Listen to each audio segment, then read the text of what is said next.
Assalamualaikum warahmatullahi wabarakatuh. Bismillah walhamdulillah wassalatu wassalamu ala rasulillah Muhammad ibn Abdullah wa ala alihi wa sahbihi wa man tabi'ahu wa wala amma ba'd. Hadratal mukarramin, para alim ulama, khususnya guru kita Bapak Dr. Kiai Haji Usman Umar. Terima kasih Pak Kiai bersedia hadir untuk memenuhi undangan kami. Para alim ulama, para asatid, para tokoh masyarakat,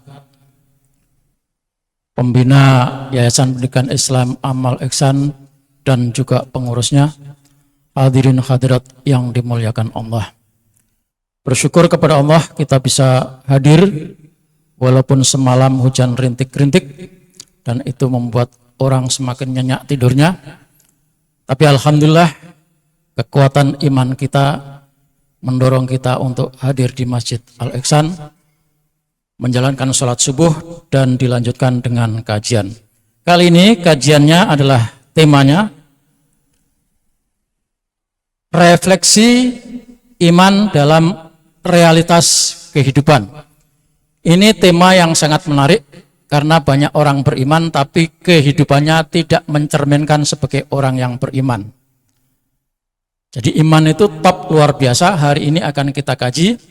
Tolong Bapak Ibu Saudara sekalian persiapkan pertanyaan-pertanyaan untuk memantapkan keimanan kita.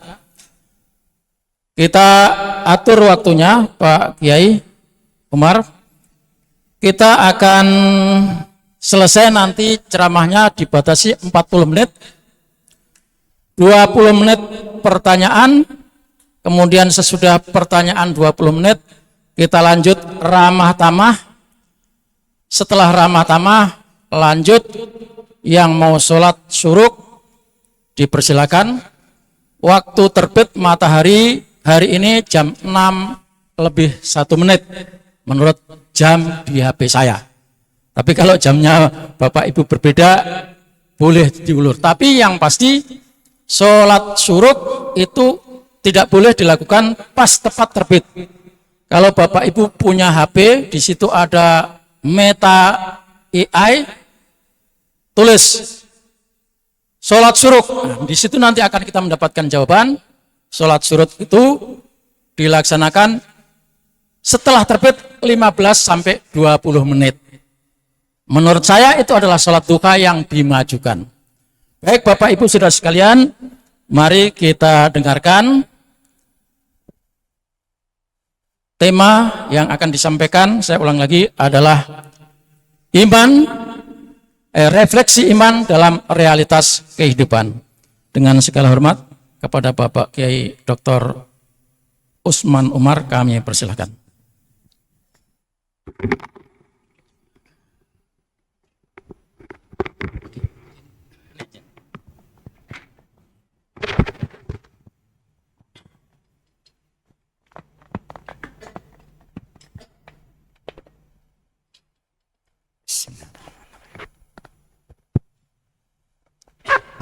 Assalamualaikum warahmatullahi wabarakatuh.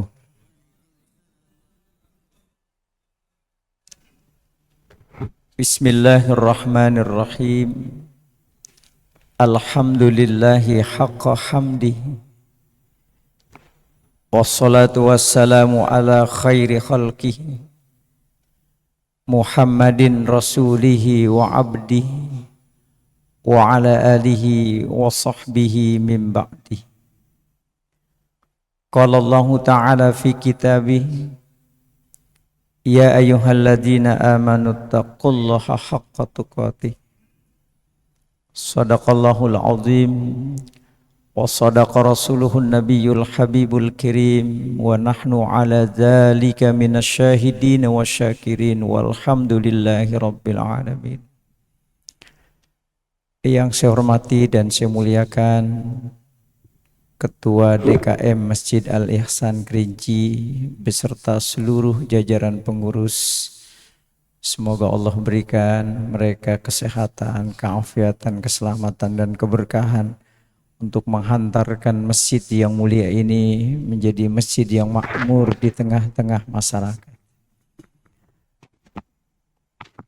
Yang saya hormati dan saya muliakan Pak Haji Budi, karena wasilah beliau juga saya bisa hadir di tempat yang mulia ini. Tidak lupa para alim, para ulama, para asatidzah, para hujjaj, tokoh masyarakat. Saya mohon maaf saya tidak sebut namanya satu persatu, tetapi tidak mengurangi sedikit pun rasa mahabbah, rasa cinta saya. Mudah-mudahan Allah selalu berikan keberkahan-keberkahannya. Dan hadirin jamaah sholat subuh Masjid Al-Ihsan Kerinci yang mudah-mudahan kita di pagi hari ini selalu diberikan kesehatan, keafiatan, keselamatan dan keberkahan, dan mudah-mudahan hidup kita selalu berada dalam ridho dan kasih sayang Allah Subhanahu wa taala. Amin ya rabbal alamin. Hadirin sekalian yang dimuliakan Allah Subhanahu wa taala. Tadi guru kita sudah menyampaikan tema yang akan kita kaji pada Sabtu kali ini adalah refleksi iman dalam realitas kehidupan. Hadirin sekalian yang dimuliakan Allah, kalau kita buka lembaran-lembaran di dalam Al-Quran, setidaknya kita temukan ada 811 kata iman yang muncul di dalam Al-Quran dengan berbagai macam variasi kalimat. Yang menariknya adalah setiap kali Allah menyebutkan kata iman di dalam Al-Quran, selalu Allah kaitkan dengan amal soleh. Innal ladzina amanu wa amilus solihat ya ayyuhalladzina amanu ittaqullah. Setiap kali Allah menyebutkan kata iman selalu dibarengkan dan dikaitkan dengan amal soleh. Ini menunjukkan bahwa sesungguhnya iman itu bukan hanya sekedar ucapan, tetapi betul-betul harus dibuktikan, betul-betul harus diwujahwantahkan dalam kehidupan. Makanya iman bukan hanya sekedar tasdiqu bil qalbi, sebagaimana definisi iman, wa qaulu bil lisan, tetapi iman itu harus ada amalu bil arkan, membenarkan dalam hati, diucapkan dengan perbuatan, lalu kemudian diaplikasikan dengan perbuatan. Itu yang disebut dengan iman. Jadi kalau hanya sekedar pengakuan dalam lisan tetapi kemudian tidak diwujahwantahkan dengan perbuatan, maka la imanalah, maka tidak dianggap beriman dia di sisi Allah. Makanya diulang-ulang kalimat di dalam Al-Quran itu. Setiap Allah menyebutkan kata iman, Allah selalu kaitkan dengan amal soleh. Ini membuktikan bahwa iman memang harus dibuktikan dengan perbuatan. Hadirin sekalian yang dimuliakan Allah Subhanahu wa taala. Apa sih sebenarnya iman itu? Iman itu sebuah keyakinan yang terpancar dalam diri kita seorang yang beriman kepada Allah Subhanahu wa taala. Bahwa Allah yang menciptakan kita, yang mengatur hidup dan kehidupan kita. Allah lah yang kemudian kita yakini sebagai ilah dalam kehidupan kita. Itu yang disebut dengan iman.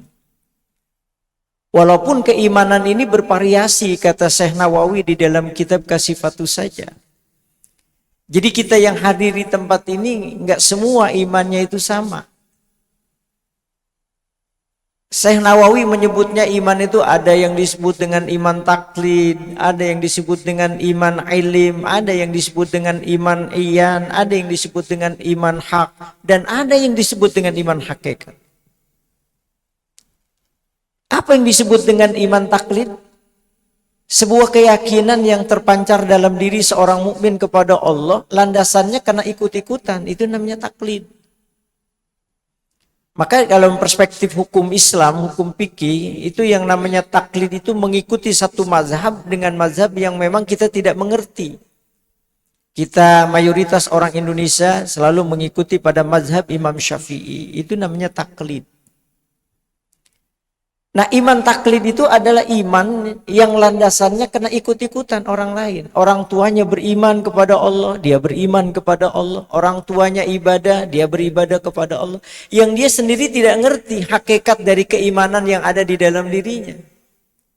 Makanya para ulama menyebut orang yang beriman seperti ini dianggap maksiat ya di hadapan Allah karena dia meninggalkan menuntut ilmu. Makanya setelah dia menuntut ilmu, barulah lahir di dalam dirinya apa yang disebut dengan iman ilim. Sebuah keyakinan yang terpancar dalam diri seorang mukmin kepada Allah berlandasar ilmu pengetahuan. Kita sudah mengetahui hakikat Allah berdasarkan ilmu pengetahuan yang kita peroleh dari sebuah proses pembelajaran. Kayak kita yang hadir di tempat ini sudah lepas kita dari iman taklid. Karena ketika kita sudah hadir di majelis yang mulia ini, berarti kita sudah masuk pada tatanan iman yang disebut dengan iman ilim. Tapi ternyata belum cukup. Naik lagi kita pada derajat iman yang ketiga yang disebut dengan iman ayan. Apa itu iman ayan? Ini yang disebutkan dalam sebuah hadis, anta'budallah ka'annaka tara fa innahu fa ilam takun tara fa innahu yaraka. Kau beribadah kepada Allah seolah-olah kau melihat Allah, sekalipun kau tidak melihat Allah, Allah yang melihat kalian. Jadi iman ayan ini adalah sebuah kesadaran vertikal di mana kita merasa diri kita diawasi oleh Allah Subhanahu wa taala. Jadi ketika seseorang itu merasa dirinya diawasi oleh Allah, maka tumbuhlah di dalam dirinya itu apa yang disebut dengan iman ayan. Saya baca ini dalam satu literatur. Ketika Sayyidina Umar bin Khattab sedang lawatan di keheningan malam, beliau itu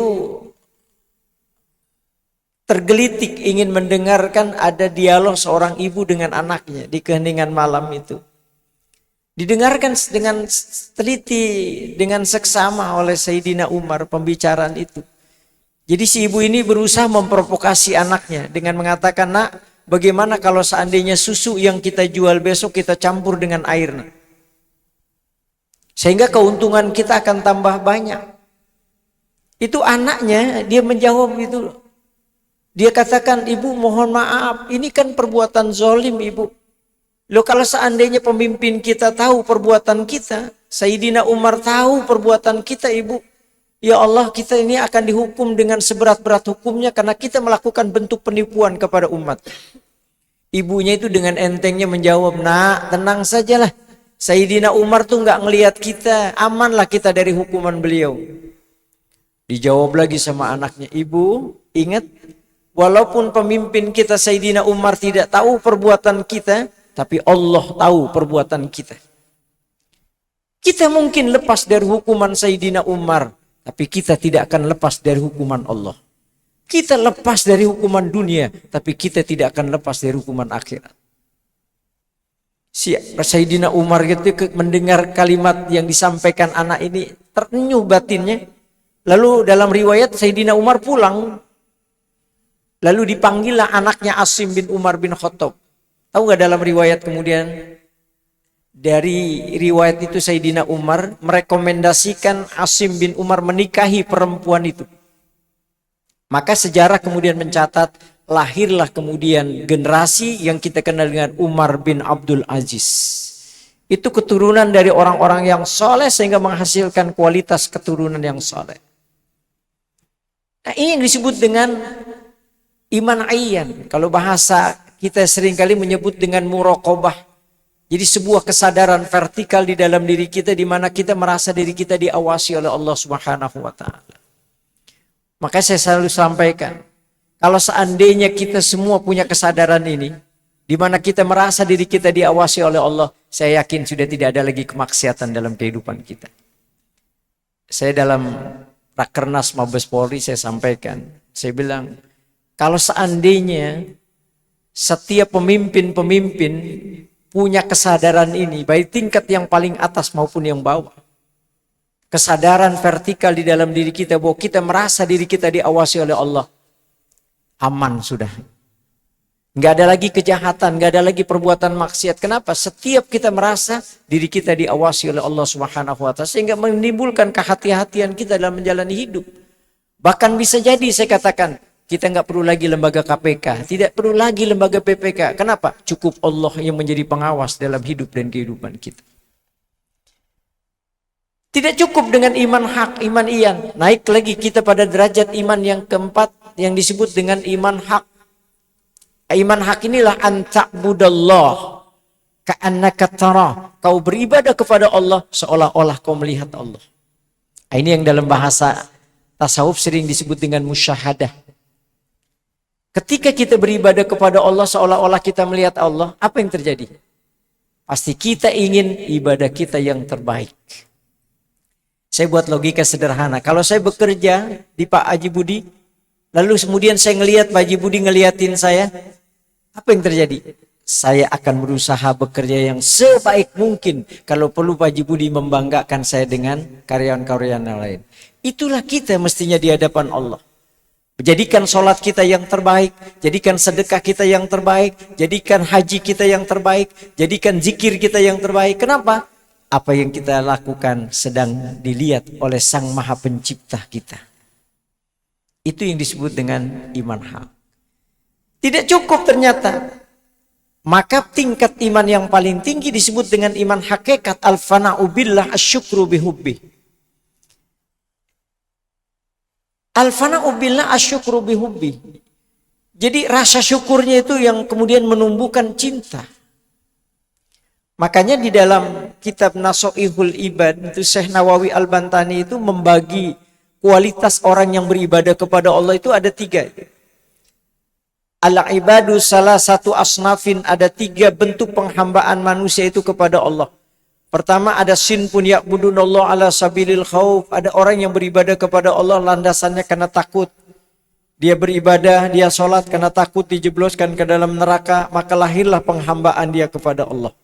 Yang kedua ada sinfun ya'budunallah ala sabilir raja. Ada orang yang beribadah kepada Allah orientasinya karena pahala. Ada orang yang beribadah karena kepengen dapat pahala. Ada orang yang beribadah kepengen masuk surga. Inilah landasan ibadah yang kedua yang disebut dengan sinfun ya'budunallah ala sabilir raja. Yang ketiga ini sinfun ya'budunallah ala sabilil hub. Beribadah kepada Allah landasannya cinta. Orang kalau sudah ada rasa cinta, udah nggak ada lagi yang diharapkan kecuali ridho Allah Subhanahu wa Ta'ala. Makanya kalau kita melihat contoh ibadah seperti ini, lihatlah Rabi'atul Adawiyah. Seorang ulama sufi terkemuka yang menggetarkan kolbu siapapun di dalam doanya. Bapak Ibu sekalian, Rabi'atul Adawiyah itu kalau doa itu kelihatan betul itu, mencerminkan bagaimana penghambaan dia kepada Allah dengan landasan cinta. Dia tuh selalu berdoa kepada Allah, ya Allah, kalau seandainya aku beribadah kepadamu karena takut masuk ke dalam neraka, ya Allah, masukkan saja aku ke dalam neraka, ya Allah. Tapi perbesar tubuhku, agar isi neraka itu hanya cukup diriku saja, orang lain gak ada kesempatan masuk ke dalamnya. Dan kalau seandainya ibadahku mengharapkan surgamu, ya Allah, berikan kesempatan hambamu untuk memasukinya, karena bagiku engkau sudah cukup. Makanya Rabi'atul Adawiyah dalam dakwahnya itu kelihatan. Dia selalu membawa ember berisi air. Jadi ada wadah berisi air lalu kemudian dia bawa obor. Itu ketika ditanya oleh jamaah, ya Rabi'ah, apa yang kau lakukan dengan itu semua? Dengan bahasa yang diplomatis, Rabi'ah mengatakan, tuan-tuan, kalau seandainya malam ini aku menemukan neraka, aku akan siram itu neraka. Sebab berapa banyak orang yang beribadah kepada Allah karena takut masuk ke dalam neraka. Tapi kalau seandainya malam ini aku menemukan surga, aku akan bakar itu surga. Sebab berapa banyak orang yang beribadah kepada Allah menginginkan surganya Allah, bukan karena keriduan Allah Subhanahu wa Ta'ala. Inilah ibadah yang disebut dengan hub, cinta kepada Allah. Inilah puncak nanti dari segala ibadah yang kita kerjakan. Inilah tingkatan iman. Tapi itu semua perlu direfleksikan dalam sebuah realitas kehidupan kita.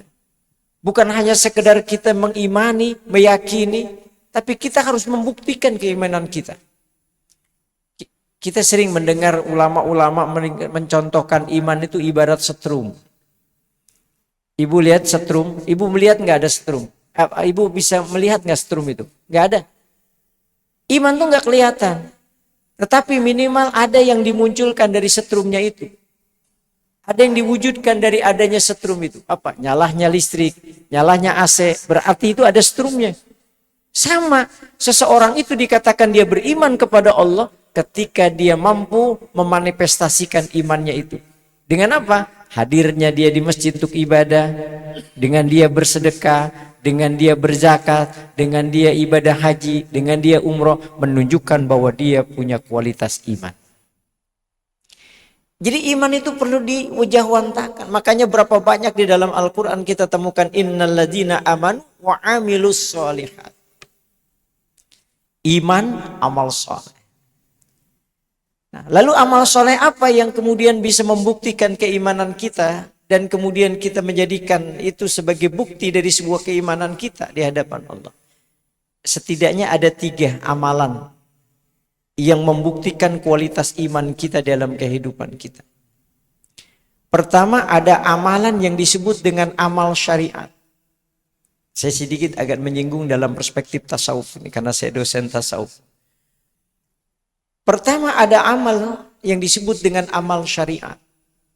Yang kedua ada amal tarekat, yang ketiga ada amal hakikat. Apa yang disebut dengan amal syariat? Nah, amal syariat ini sesungguhnya fungsinya tidak lain adalah liislahil jawarih. Bagaimana memfungsikan anggota tubuh kita ini akan terlihat indah. Ucapan yang kita ucapkan akan menyenangkan orang lain yang mendengarnya. Pandangan yang ketika kita memandang mendatangkan kemuliaan dari Allah. Telinga yang kita perdengarkan selalu memberikan sesuatu yang terbaik sehingga mendatangkan rahmat di sisi Allah Subhanahu wa taala. Itu fungsi daripada amalan syariat. Jadi kalau seandainya masih ada pendengaran yang kita dengar masih saja pendengaran yang kurang baik, atau mata yang kita memandang masih saja menyebabkan Allah murka, itu menunjukkan bahwa amalan syariat kita belum sempurna di hadapan Allah.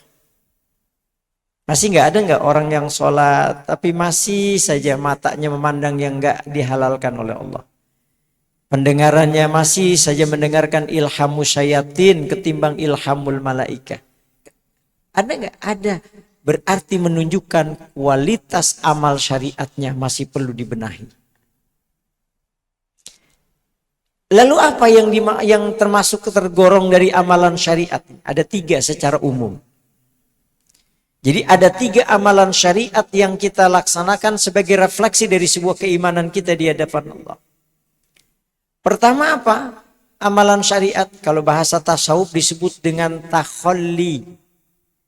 Apa itu takhalli? Melepaskan belenggu-belenggu yang selama ini menyebabkan hubungan kita dengan Allah itu terhalang. Lepaskan dulu itu, beresin dulu. Kalau bahasa kita itu taubat. Ada yang menjadi penghalang ibadah kita di hadapan Allah sehingga kita setiap kali ibadah nggak pernah berhasil. Kenapa? Karena belenggu itu yang belum kita buang. Pernah nggak Bapak Ibu kalau sholat diganggu oleh setan? Pernah nggak? Ibu-ibu pernah diganggu oleh setan? Pernah. Padahal kan kita sebelum sholat sudah baca apa? Qul a'udzu birabbin nas, qul a'udzu birabbil falaq, ya. Tapi kok setan masih gangguin kita?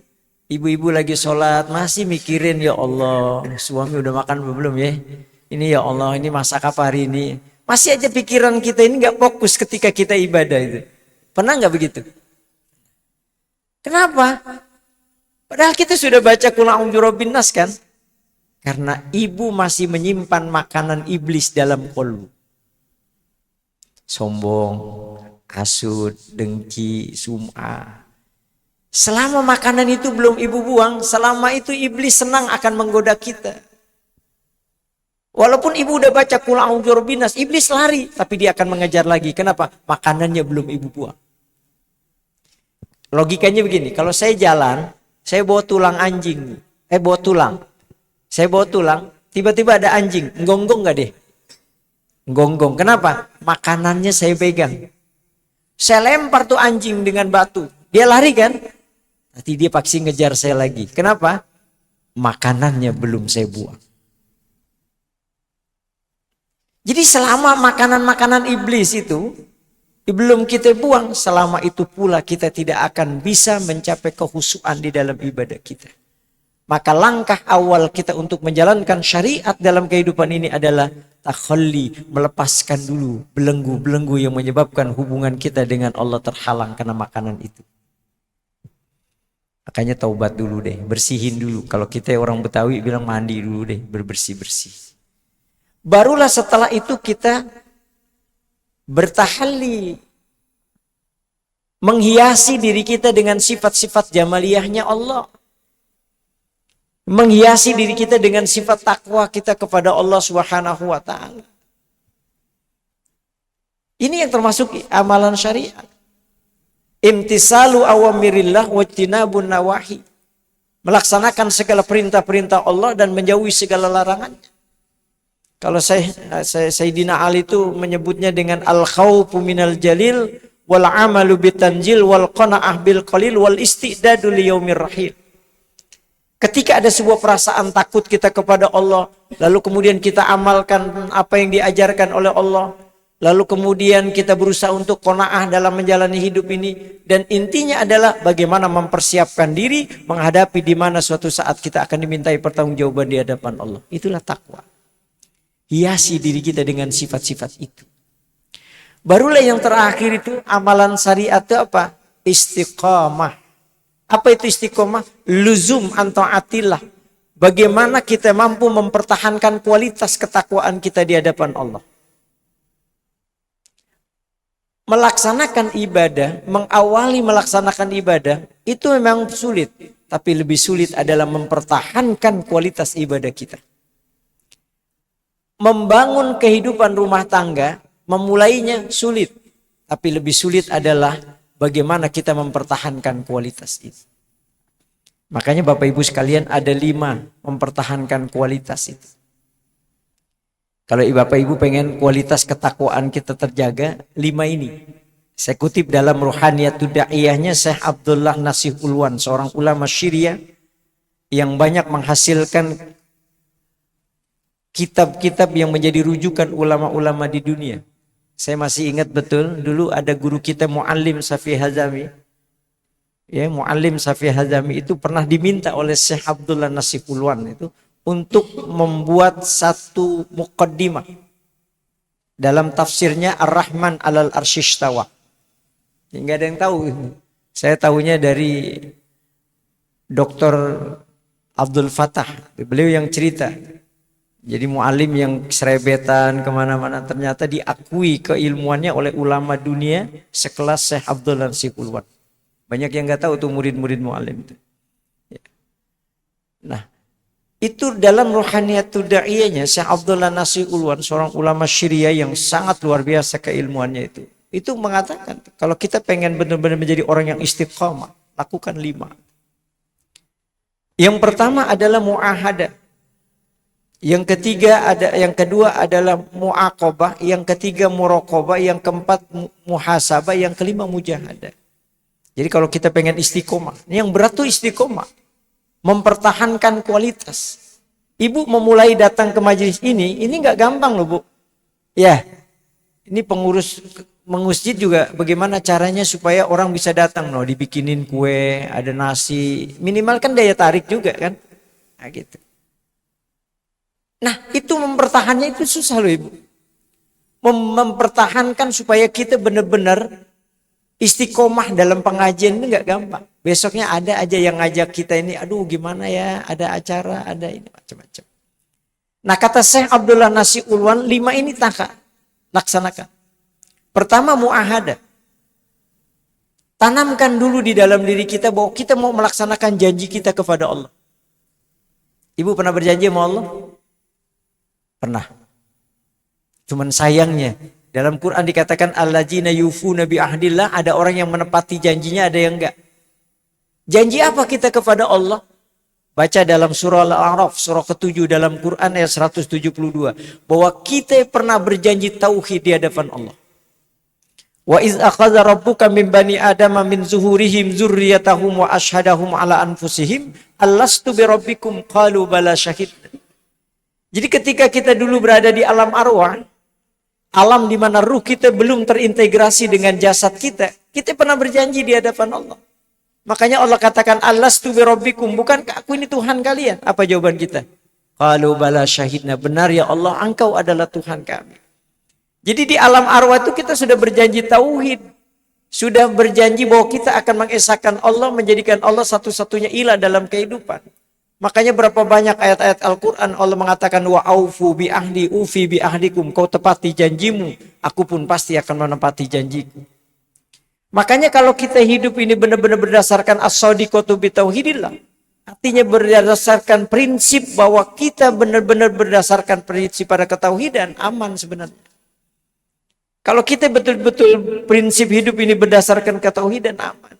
Makanya kata Syekh Fairuzabadi di dalam kitab Tanwirul Mikbas, orang kalau sudah punya prinsip berdasarkan ketauhidan dalam menjalani hidup, akan tenanglah dia dalam menjalani hidup. Kenapa? Karena orang kalau sudah punya prinsip ketauhidan, kata Syekh Abdullah Alwi Al-Haddad dalam kitab Nasuhud Diniyah wal Wasaiyal Imaniyah, ayyardo bitadbirihi wa bikhtiyarihi. Pasti diridho terhadap apapun yang menjadi ketentuan Allah. Dikasih kaya, alhamdulillah. Dikasih miskin pun, alhamdulillah. Dikasih sehat, alhamdulillah. Dikasih sakit pun, alhamdulillah. Kenapa? Karena bagi orang yang tadi as-sadiqatu bi tauhidillah, sakit, sehat, kaya, miskin itu kan cuma asbab doang. Iya kan? Cuman asbab.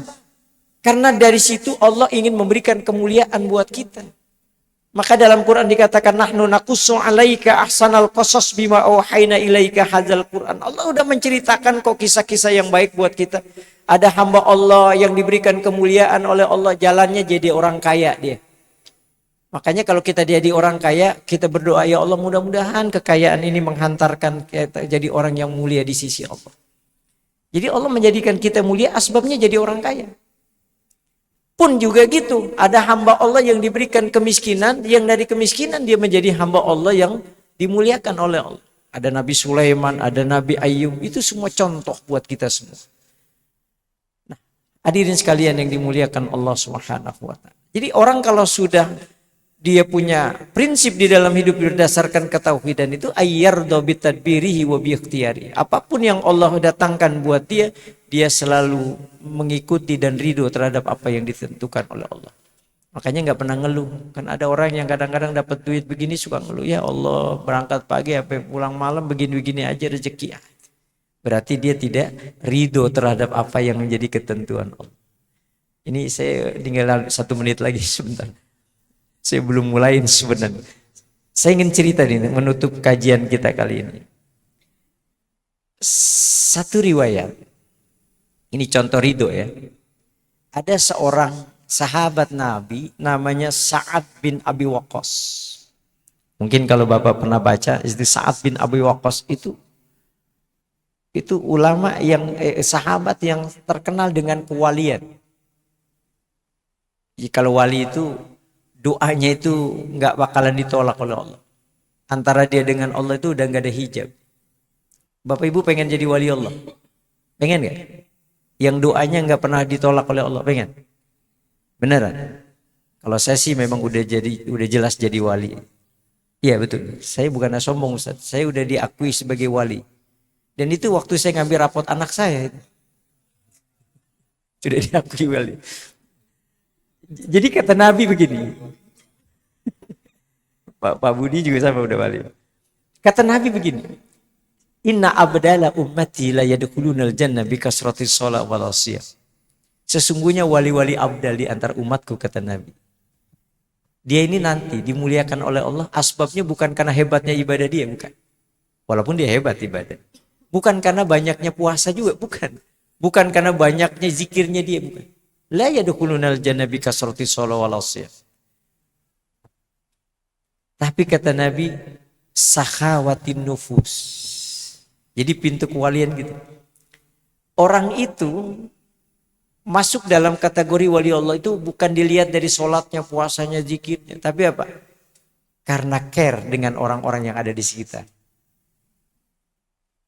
Makanya saya termasuk orang yang banyak berziarah. Saya kadang-kadang kalau ada kiai yang nyuruh saya ke mana gitu. Saya kalau ceramah ke Malaysia, saya selalu pasti datengin kiai di sana. Kemudian kalau saya ceramah di kontrak Kaltim atau LNG Pertamina, pasti saya datengin tuh kiai. Di Surabaya, di Sumatera pun kalau saya dikontrak berapa hari, selalu saya datang. Hampir rata-rata orang-orang yang saleh itu pasti dia dermawan. Karena itu ternyata yang memperkuat kewalian dia. Saya perhatiin aja. Itu kalau kita ke Mekah dulu. Ke Mekah itu kalau orang Indonesia ketemu dengan Syekh Maliki, yang pengarang kitab Mafahim Yajibu Antus Soha, pasti ditanya, "Min aina anta?" Indonesia. Jangan. Dikasih duit itu 500 riyal. Itu 500 riyal itu kadang-kadang itu Syekh Maliki itu kasih itu jamaah. Begitu dermawannya itu. Itu pintu kewalian. Makanya ketika Nabi Musa, itu dalam kitab Mukasyafatul Qulubnya Imam Ghazali, itu Nabi Musa kan pernah nanya, "Ya Allah, amalan apa sih yang membuat engkau senang di antara hamba-hambamu ya Allah?" Ketika Nabi Musa bilang, "Apakah sholat?" "La," kata Allah. "Apakah puasa?" "La." "Apa zikir?" "La." Lalu apa yang menyebabkan engkau senang di antara hamalan hambamu ya Allah? Apa kata Allah? Sedekah. Sedekah. Makanya ketika ayat sedekah ini turun, Bapak Ibu sekalian, ini prosesnya panjang gitu. Baca dalam kitab Mawaizul Usfuriyah, itu kan Nabi sampai berdebat. Ketika turun pamay ya'mal misqala dzarratin khairan yara, kalau kau bersedekah satu aku kasih satu. Itu Nabi bilang, "Hadza qalil min ummati." Sedikit ya Allah kalau dibalas satu dengan satu. Turun lagi, ulaika yu'tuna ajrahum marratain. Kalau begitu dua deh kata Allah. Diprotes lagi sama Nabi. Akhirnya Allah bilang, "Man ja'a bil hasanati falahu asyru amsaliyah." Oke, kalau begitu satu dibalas dengan 10. Rasul bilang lagi, "Hadza qalilun min ummati." Terlalu sedikit ya Allah. Sampai Allah bilang apa? "Alladzina yunfikuna amwalahum fisabilillah kamasali habba ambatat sab'a sanabila fi kulli sumbulatin mi'atu habba." Oke, satu dibalas dengan 700. Itu pun masih saja dikatakan nama Nabi, "Hadza qalilun min ummati fajidnahu." Apa kata Allah? "Man jallaji yuqridullaha qardan hasana wa yudha'ifahu lahu adhafan katsira." Jadi begitu luar biasa nilai sedekah. Karena itu pintu kewalian. Nah, terakhir. Jadi Sa'ad bin Abi Waqqas ini, itu ketika dia di Mekah mengakhiri hidupnya, beliau ini mengalami kebutaan. Mengalami kebutaan. Sehingga sahabat-sahabat yang biasa minta doa sama Sa'ad bin Abi Waqqas berkomentar, "Ya Sa'ad, kenapa kau tidak berdoa saja kepada Allah agar Allah menyembuhkan kau dari kebutaan itu?" Apa jawaban Sa'ad? Kata Sa'ad bin Abi Waqqas di hari tuanya, dia bilang, "Aku lebih senang Allah membutakan mataku ini daripada aku suruh berdoa agar Allah menyembuhkan aku dari kebutaan." Kenapa? Karena saat itu prinsipnya gitu. Wa asa an takrahu syai'a wa huwa khairul lakum. Boleh jadi menurut kita sesuatu tidak enak, tapi Allah sedang memberikan sebuah kebaikan di dalamnya. Nah, Bapak Ibu sekalian yang dimuliakan Allah, saya banyak baru pembuka ini, mudah-mudahan tapi sedikit bisa membuat pemahaman kita sedikit-sedikit tentang iman. Jadi iman itu memang harus diwejah-wantahkan. Ya, insya Allah mudah-mudahan tahun depan saya bisa diundang lagi. Saya kupas lagi lanjutannya dikit, Ustaz ya. Saya kira itu barangkali ada waktu beberapa menit untuk kita diskusi. Sekali lagi saya mohon maaf sekali lagi. Ini banyak yang ngelantur, maklumlah dosen kalau udah suruh ngajar kemana-mana. Mohon maaf lahir batin. Terima kasih. Mohon maaf lahir dan batin. Wallahul muwaffiq ila aqwamit thoriq. Wassalamualaikum warahmatullahi wabarakatuh. Saya lupa kalau udah dikasih waktu. Yeah. Terima kasih Pak Kiai. Kajian yang disampaikan oleh beliau iman, tapi ujung-ujungnya iman itu tidak akan full kalau kita tidak belajar tasawuf. Betul ya? Alhamdulillah. Di sini kita setiap siang saya baca kitab Al-Hikam Kiai. Nah itu untuk menambah itu. Baik Bapak Ibu Saudara sekalian, cukup yang disampaikan oleh guru kita. Menurut saya pendek. Ya, menurut saya pendek karena masih jauh, terlalu banyak yang harus disampaikan. Tetapi bagi saya lebih baik pendek masuk, tapi panjang nggak masuk. Jangan ngeres ya. Lebih baik pendek tapi masuk, sekalipun panjang memang penting tapi nggak masuk. Mari kita, tadi saya dari awal sudah sampaikan kepada Bapak Ibu saudara sekalian, siapkan pertanyaan-pertanyaan, dan kali ini kita akan buka beberapa pertanyaan lebih dulu, nanti sesudah itu secara bergantian. Silakan Pak Budi, Pak Saril, monggo.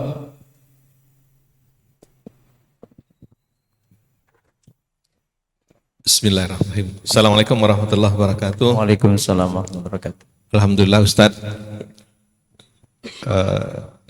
saya sedikit banyak mencatat apa yang sudah Ustadz sampaikan. Terakhir mengenai sedekah, saya ingin konkret aja Ustadz. Jadi hari ini kan orang itu menjangkau kita itu dengan sangat mudah karena kita punya nomor HP. Sekali kita nomor HP dicatat sama seseorang, maka selagi gak kita blok, mungkin kalau kita gak suka, maka orang itu dapat setiap saat menghubungi kita. Pertanyaan saya adalah, andai masuk WA tentang permintaan sedekah bantuan ini, kalau kita mengetahui yang meminta, mungkin tidak persoalan. Tapi hari ini kadang-kadang entah dari mana menamakan yatim piatu dan segala macam. Padahal di sisi lain saya juga pernah mendengar ada yang bilang kadang-kadang ada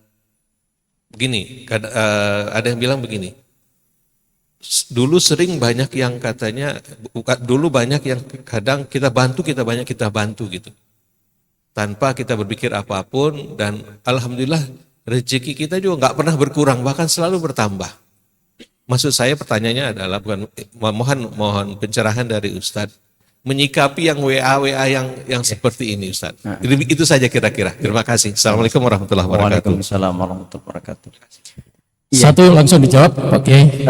Memang menyikapi maraknya WA yang masuk. Saya sendiri, padahal saya punya pondok pesantren juga.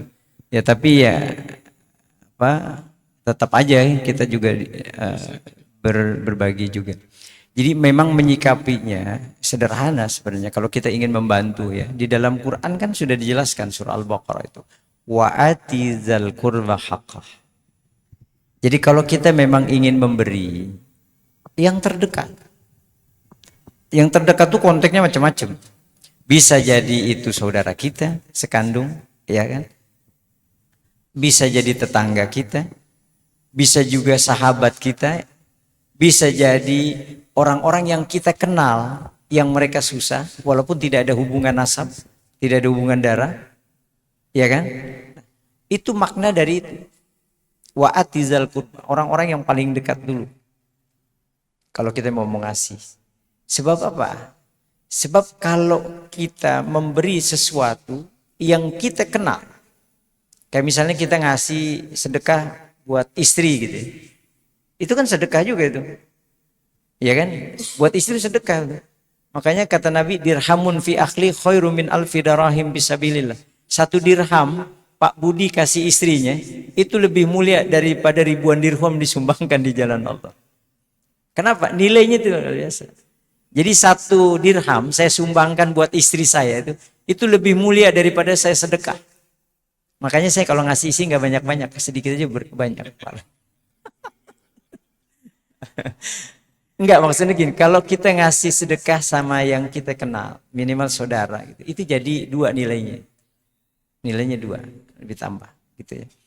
Jadi gitu. Jadi kita seleksi juga gitu ya. Kalau kita mau bersedekah misalnya Pak Budi mau sedekah mana nih? Oh, saudara masih ada yang susah gitu ya. Prioritas saudara. Setelah saudara mungkin ada kawan yang ini, oke, kawan. Atau mungkin ada lagi yang kita kenal tapi nggak begitu dekat dibandingkan yang kita nggak kenal sama sekali. Kan ada tuh ya batasan gitu. Kalau memang itu semua sudah cukup, baru ya ada yang Ibnu Sabil, ada orang yang datang. Itu Ibnu Sabil juga kalau misalnya ada orang yang datang, kita nggak kenal dia, kan suka datang tuh kayak saya di pesantren tuh hampir orang yang kayak kemarin saya datang habaib, Cuman saya lagi ada ceramah. Kemarin saya ceramah di mana, Gung? Di Mabes Polri ya. Di Mabes Polri. Habib itu ngotot pengen ketemu saya gitu. Saya tahu juga maksudnya gitu. Cuman saya bilang saya nggak juga nggak kenal Habib itu juga nggak kenal.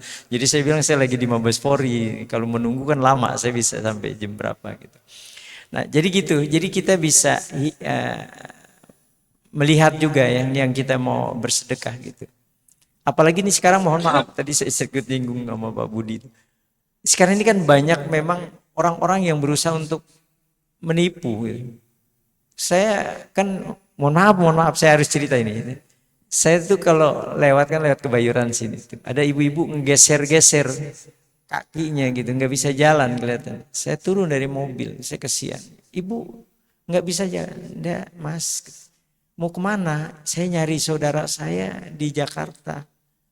Loh, saudaranya siapa namanya? Ini Pulan. Alamatnya mana? Nggak tahu. Loh, ibu dari mana? Dari Bekasi. Ibu berani nyari saudara yang nggak punya alamat. Jakarta lagi bu ini. Saya bilang, aduh bu, saya nggak bisa nganterin kalau gitu. Ibu pulang gimana? Ibu pulang. Iya nggak apa-apa deh. Saya cariin taksi atau ibu sendiri? Ibu aja, oke. Mohon maaf saya bilang. Ibu dari sini ke sana berapa naik taksi? Dia nggak nyebutin secara ini. Mungkin habis kali 200. Oke, ini ibu dan ini uang makan ibu sama jajan. Ya, saya karena mau buru-buru ada ceramah. Ibu itu udah saya kasih lah deh. Kasih juga. Nggak lama saya lihat dia di Pondok Indah di situ tuh. Saya bilang, aduh. Sama istri saya diomelin tuh makanya jangan gitu. Dan itu bukan sekali dua kali. Berapa bulan yang lalu itu ada orang kata dari Sukabumi ke rumah saya dapat rekomendasi dari orang Ciputat. Saya nyari-nyari namanya Pak Haji Usman gitu. Iya, ternyata dia memang mau ngasih KTP ke saya karena dia nggak punya ongkos ke Sukabumi. KTP-nya lucu lagi, fotokopi tapi dilaminating. Saya bilang, ya udah saya tahu lah ini orang memang udah saya kasih gitu. Kayak gitu tuh. Ya. Kalau saya sih ya memang kasih lah, tapi jangan terlalu yang membuat kita jadi beban. Saya tetap kasih, walaupun saya tahu ini ada unsur penipuan, karena berbagi pengalaman saya ngelihat itu. Berbagi pengalaman saya sering kali kedatangan gitu. Apalagi udah tahu kan tempat-tempat. Saya ini kebetulan sekretaris Majelis Ulama kan, itu banyak bersinggungan kalau di kantor itu ada orang yang datang begini, ada yang datang banyak macam-macam. Itu di Brawijaya itu. Saya kebetulan karena saya Dewan Syariah di situ. Tadi saya cerita Pak Budi dan saya ketua yayasan di situ. Ya, penasihatnya Pak JK. Itu hampir tiap hari orang minta dana. Ada yang alasan pengen masuk Islam, macam-macam. Loh kalau seandainya kita dulu sempat itu Dedi suka ngasih setiap datang dikasih ada yang 500.000 gitu. Jadi dia cerita lagi sama teman-temannya. Kayak gitu Pak Budi. Dia teman akhirnya banyak loh kok masih banyak banget gitu. Nah, menyikapi ini semua sama seperti kita menyikapi WA yang masuk. Gak semua kita tampung, Pak. Yang kira-kira ini kan bisa jadi orang-orang yang kita nggak tahu ya kan, bukan kita suuzon, tapi kan kita perlu kehatian. Dak mayuribu kila malayuribu. Kata Nabi, tinggalin yang membuat kamu ragu. Menuju sebuah keyakinan. Saya kayaknya ya ragu nih. Kan kalau kita ibadah, yang kita ragu kan akhirnya apa? Bias ibadah kita kan.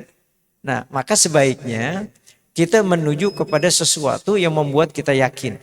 Sudah, kalau kita mau bersedekah, sedekah yang kita kenal. Ada masjid nih, Al-Ihsan. Udah kita sedekah. Oh ini ada tempat-tempatnya Pak Budi yang biasa nyumbang ke musola mana. Cuma karena kita udah tahu. Jangan yang kemudian kita nggak ngerti, nggak tahu, akhirnya membuat kita, aduh nanti duitnya kayak gitu. Jadi sekarang saya udah banyak belajar juga. Nggak semua saya harus kemudian akomodir. Ya, walaupun sebenarnya ya sah-sah saja kita nyumbang, ya, yang tahu atau tidak. Tapi kan alangkah baiknya kalau kita tahu kebutuhannya dan sebagainya. Gitu. Ya kalau memangnya ada orang yang datang kemudian dia minta-minta ya kasih ala kadarnya lah saja. Gitu. Jangan kemudian akhirnya terlalu besar yang membuat kita aja ragu. Ya tetap aja kan datang misalnya, ya Pak ini cuma ada 100.000, mudah-mudahan bisa buat makan. Kalau kita kasih 1 juta kan kita jadi pikiran gitu. Ya gitu. Kayak gitu, menyikapinya gitu aja. Kalau kita memang pengen sedekah, ya sudah kita kasih, tapi ala kadarnya. Jangan membuat kita kemudian jadi pikiran. Masa kita sedekah malah kita jadi akhirnya beban pikiran. Tapi kalau memang kita enggak, ya sudah tinggalkan. Carilah tempat sedekah yang membuat kita nyaman. Makanya kita Majelis Ulama Indonesia ini beberapa tahun yang lalu membuat fatwa. Janganlah kita memberi orang tuh yang di pinggir-pinggir jalan. Kita udah fatwakan tuh. Ya, yang kan kalau di Tanah Abang itu dulu ya, di Tanah Abang tuh banyak banget orang itu di perempatan itu pada ini. Nah, itu Majelis Ulama memfatwakan jangan. Sebaiknya memberikan bantuan itu pada lembaga yang memang sudah legalitasnya itu kelihatan. Misalnya, oh ini masjid, ini pesantren, ini panti asuhan yang kita udah kenal legalitasnya. Jadi yang kayak yang kadang-kadang saya suka sedih itu ada ibu-ibu yang bawa anaknya masih merah gitu minta dana. Saya tahu itu harapannya kita ada rasa iba. Tapi dia mengeksploitasi. Saya lihat ada bapak-bapak gitu, dia bawa anaknya digendong. Loh, untuk apa? Hah? Saya kadang-kadang suka, ya satu sisi saya kesian, tapi saya nggak suka itu terlalu mengeksploitasi hanya untuk mendapatkan sesuatu. Nah, Majelis Ulama melarang untuk memberikan bantuan-bantuan seperti itu. Makanya kemarin itu kan dipulang-pulangkan atau perlu dibawa ke lembaga-lembaga sosial supaya tidak berjamur. Jadi muncul lagi. Kenapa? Dulu domestik itu kan saya suka belanja kadang-kadang jahit baju atau beli apalah di situ. Itu tapi bukan saya yang nanya, teman saya itu suka bercanda nanyanya. Kong dapat berapa nih hari ini Kong? Gitu. Ya lagi sepi deh, cuma 200.000. Gila, gaji dosen kita aja sehari nggak sampai 200.000 gitu. Kayak gitu. Jadi bapak-bapak itu di Mestek zaman dulu, bukan sekarang, zaman dulu yang Mestek belum dibentuk ini. Itu masih ada ukuran 200.000 waktu itu. Tahun 2000 berapa itu kan besar banget, tapi dia bilang, "Ya lagi sepi deh." Lagi sepi. Ibu tahu tuh. Itu bisa jadi rumahnya mewah loh Ibu. Di kampung itu. Iya, dia punya ternak, dia punya apa, tapi di sini dia menghinakan dirinya. Ya kayak gitulah Pak Haji ya. Jadi mungkin barangkali kita cukup selektif lah dalam memberikan bantuan, terutama apa yang menjadi keputusan Majelis Ulama untuk tidak memberikan bantuan-bantuan di tempat-tempat yang membuat orang akhirnya menjadi asik, yang akhirnya dia nggak mau kerja gitu. Ya kan seperti itu. Jadi ada ibu-ibu muda yang masih punya tenaga kuat, ya malah dia minta-minta, kan nggak bagus gitu. Makanya saya kadang-kadang di Malaysia, saya beberapa kali ke Malaysia itu, saya diajak oleh konsulat jenderal. Mereka itu nggak minta, tapi mereka dagang, walaupun mereka cacat gitu. Mereka dagang, lebih terhormat. Tuh lihat orang-orang Malaysia, dia cacat gitu kakinya, tapi dia punya dagangan di situ. Itu lebih terhormat daripada, makanya yadul ulia khairu min yadi sufla, tangan di atas itu lebih mulia daripada tangan di bawah. Kayak gitu. Itu Pak ya, menyikapinya gitu aja. Cukup selektif lah. Makanya Nabi bilang tinggalin yang namanya keraguan menuju sesuatu yang memang membuat kita yakin. Ada lagi silakan. Ya. Saya rasa pertanyaan satu saja. Ini waktunya sudah sampai jam 6 lebih 4 menit, waktunya terbit sudah. Iya. Perlu kami sampaikan juga ini Pak Kiai. Iya. Al Ihsan ini tiap hari kedatangan orang yang model kayak gitu. Lucunya itu mereka ketika datang ke sini itu selalu kita tanya rekomendasi dari mana? Dari teman saya. Udah gitu ada juga yang rekomendasi dari kepolisian. Ada yang dari kelurahan. Nah, kita memang harus selektif Bapak Ibu Saudara sekalian. Nah, sungguh pun demikian karena kita punya sedikit ya tetap kita bagi sedikit ya. Tetapi persis apa yang disampaikan oleh guru kita itu memang yang bagus itu adalah kita kasih orang yang kita kenal. Baik Bapak Ibu Saudara sekalian, insya Allah di lain kesempatan ini kajian baru secuil ini. Mungkin nanti di kesempatan yang lain kita akan usahakan Pak Kiai Usmar ini bisa hadir kembali mungkin di kita aturlah ya Bapak Ibu Saudara sekalian. Nah, sekarang waktunya sudah tiba, kita ramah tamah sejenak. Nanti kalau yang tidak ikut ramah tamah ya lanjut zikir atau bagaimana, terus sholat suruk. Baik, Bapak Ibu Saudara sekalian, kepada Bapak Kiai Usman Usmar dengan segala hormat kami ucapkan terima kasih. Mudah-mudahan di lain kesempatan kita bisa hadir kembali di sini untuk meneruskan kajian yang mantap ini. Saya sebagai pembawa acara, banyak khilaf, banyak salah, mohon dibukakan pintu maaf yang sebesar-besarnya. Akhirnya, adanallahu wa iyyakum ajma'in. Wassalamualaikum warahmatullahi wabarakatuh.